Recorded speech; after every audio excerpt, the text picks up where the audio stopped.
Hey guys, this is LegoMan7777 doing a review on the UCS Imperial Star Destroyer. Alright, I'm going to bring the camera to the box because the box is big. Okay, you got your 16 plus. You got your name, Star Destroyer. Over 37 inches long. Includes Rebel Blockade Runner. Usually, as you know, I have the model facing the other direction, but this one's a little big to do that kind of junk. Here, I'm going to move the box a little bit. Unlike the Millennium Falcon box, this one displays your piece count. 3,104. You got your mini Rebel Blockade Runner. Then you got some movie scenes. Star Destroyer going under the Eclipse, and then Star Destroyer chasing the Falcon. There's really nothing on the back, except for, picture of it and whatnot. Already, because I can't really compare anything to this one, the Millennium Falcon is in fact smaller. No doubt about it, it is smaller in almost every way. Height, length, and I think width too. Oh, and don't mind that little set, I'm filming something. Okay, the card. Imperial Star Destroyer. 1,600 meters long, made by Quat Drive Yards. It's a cruiser, of course. 60 turbo lasers, 60 ion cannons, 10 tractor beams, and an array of sensors and defense shields. It can carry 72 TIE fighters, 8 Lambda class shuttles, 15 stormtroop transports, 5 assault gunboats, skip ray blast boats, and Gamma class assault shuttles. It also has a ground planetary assault team carrying 20 AT-ATs, 30 AT-STs, and 9,700 troops. These things are really big. Everyone knows that. Okay.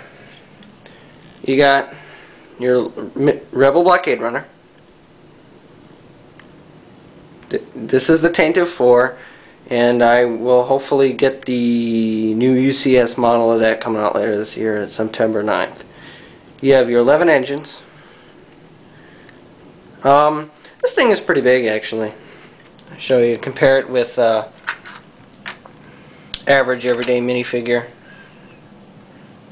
can see 1, 2, 3, probably 3.5 minifigures long. So it's pretty decent size. It's bigger than I thought it would be when I built it. And, it's not that many pieces, but it's pretty cool. Okay. I'm going to start at the top of the Star Destroyer. Okay, you got your defense shield generators here. Correct me if I'm wrong. Not badly. I meant, don't say bad comments that I purposely did it wrong. I didn't. You got this. All this detail and everything. I'll try and show all the shit, but it's really big, so there'll probably be a part 2 to this video. You got your front, just covered in detail. And then, you got, it's kind of dark. Here, I'll just take this off. This is connected by one stud. And then that's not connected at all. But here's your detail right there. Not much.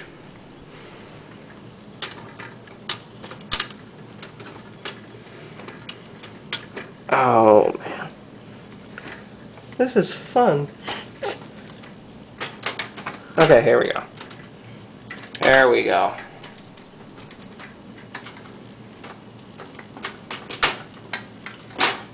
Okay, there we go.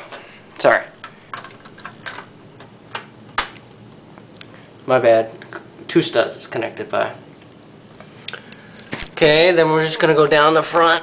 You have some detail there, and you go down and you got even more detail, and you got two cannons right here and more detail, and you go down even more and you're right here now, and you got more detail, some front little cannons, you got the detail over there. I'll show you the inside in a minute, probably in part 2 I'll show you the inside. We're going down. Yes, there is a hole in between, but it's because it can't connect perfectly. So we're up here. We're going, we're going, we're going. Yay, we're finally at the end. Okay. Now I'm going to show you the side. All this detail. That's how there's 3 of these and 9 magnets that keep each of the 4 plates on. You're going.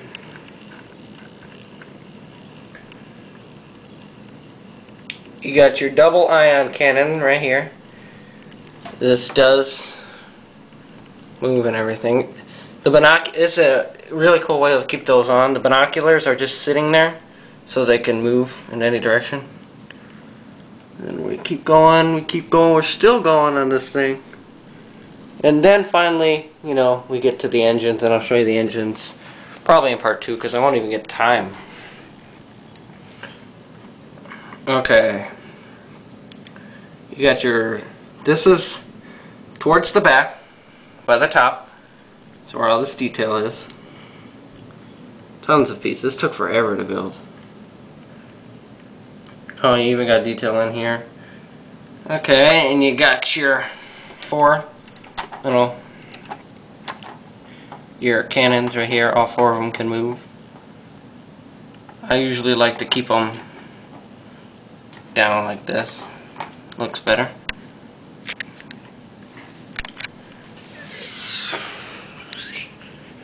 And I think all I have time for left in this part is to show you the second side. Same for the second side. You got 3 of these. It's just like the new Venator and the ISD parts to keep the plates on. But you actually have to build those yourself. This side's a little dark because it's not facing the light. Then you got your second little ion cannon right here. And we get all the way over there. There's another one of those connectors. And then your 4 other guns. And then over here. Okay. Now we have a few minutes left before I have to stop it. We can go down here. You got detail. This is the top. Remember, with the shield generators. And you go down. Don't worry, I will get to the back. I'll try to get to the underside and in the middle for part 2. Otherwise, this thing is just massive. I'm standing pretty close, and I can't get the whole thing in the picture. Yeah, 37 inches is huge. Just because I have a minute left before I have to pause to go to part 2, I'm gonna say this weighs probably 20 pounds. Because the Millennium Falcon over there weighs about 30, and it's pretty solid.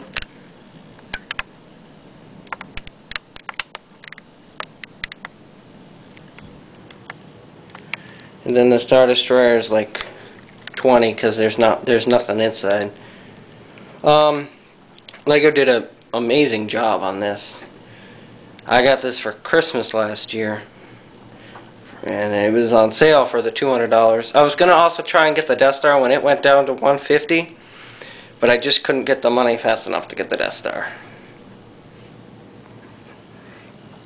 And a quick question before time runs out. You guys want me to do a review on the Ultimate Collector's Y-Wing, and then the Sandcrawler, and then the Motorized Walking AT-AT, And I'll tell you guys all the rest in part 2. Thanks for watching.